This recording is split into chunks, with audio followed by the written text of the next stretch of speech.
Hello, nature lovers, and welcome back to our channel. Get ready for a dose of pure, unadulterated cuteness. Today, we're heading to the windswept, dramatic cliffs of the North Atlantic to spend a day with one of the most charming seabirds on the planet, the Atlantic puffin.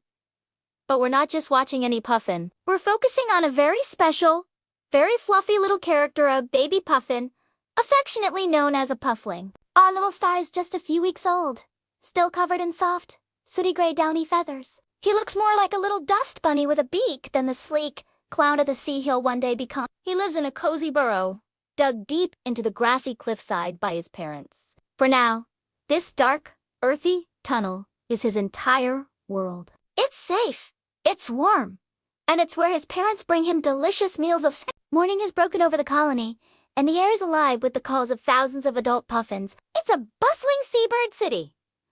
Our little puffling is just waking up. He shuffles towards the entrance of his burrow, blinking in the new light. The world outside is a vibrant tapestry of green grass, blue sky, and the vast, sparkling sea. It's a bit overwhelming, but curiosity is a powerful force. He pokes his head out, his tiny black eyes taking everything in. His parents are out at sea, on a very important fishing trip. This means he has some time to himself. He takes a few wobbly steps out of the burrow. His feet, which will one day be bright orange and perfect for paddling, are still a bit clumsy on land. He stumbles over a clump of sea thrift, a beautiful pink flower that dots the cliff tops. He rights himself with a little shake of his downy body and continues his exploration. A gentle breeze ruffles his feathers, and he seems to enjoy the sensation, stretching his stubby, undeveloped wings. They're no good for flying yet, but it's good practice for the future. Look! He's spotted something interesting. A feather from another bird, probably a gull, is tumbling in the wind.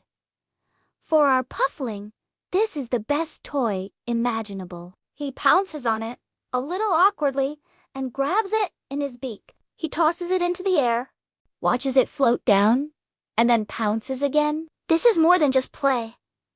It's vital practice. He's honing his coordination and reflexes, skills that will be crucial when he has to catch his own fish. He hops around with his prize, looking incredibly proud of himself. His playtime is briefly interrupted by a neighbor. Another puffling, slightly bigger and bolder, peeks out from a nearby burrow. They stare at each other for a long moment, a silent conversation between two fluffy residents of the cliff. Our puffling, still clutching his feather, gives a little chirp. The neighbor does not seem interested in playing today and retreats back into the darkness of its own home. Our little guy is unfazed. He has his feather, and that's all the company he needs right now. He continues his mini adventure, waddling along the edge of the well-worn puffin path that connects the burrows. He practices pecking at things: a shiny pebble, a blade of grass, a tiny snail.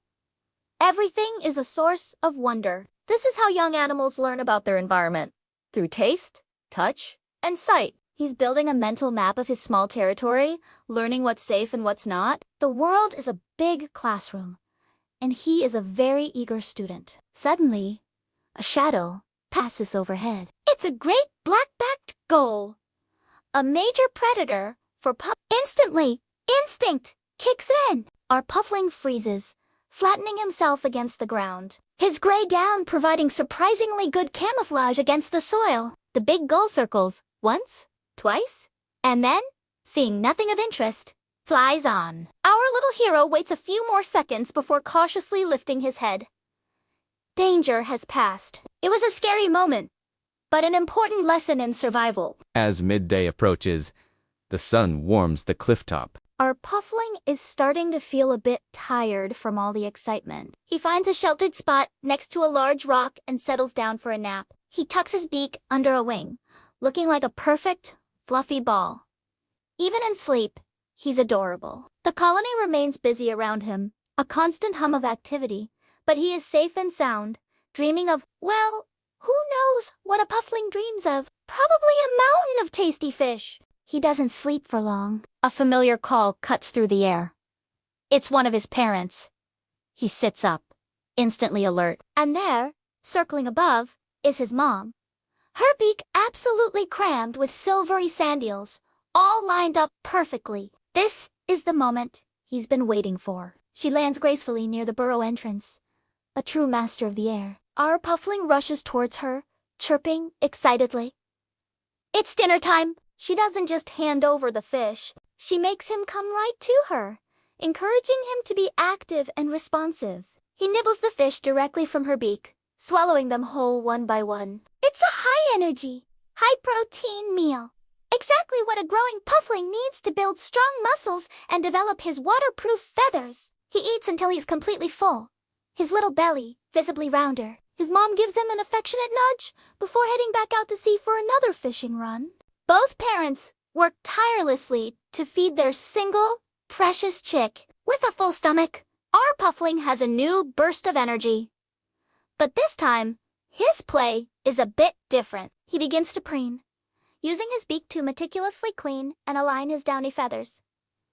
This isn't just about looking good. It's essential maintenance. He's also spreading a special oil from a gland near his tail, which will help waterproof his plumage. This instinctual behavior is crucial for a seabird that will one day spend most of its life on the open ocean. Later in the afternoon, his dad returns, also with a beak full of fish. Another feeding, another happy, full Puffling. Now, feeling sleepy and content, he makes his way back towards his burrow. He pauses at the entrance one last time, taking a final look at the setting sun, which is painting the sky in beautiful shades of orange and pink.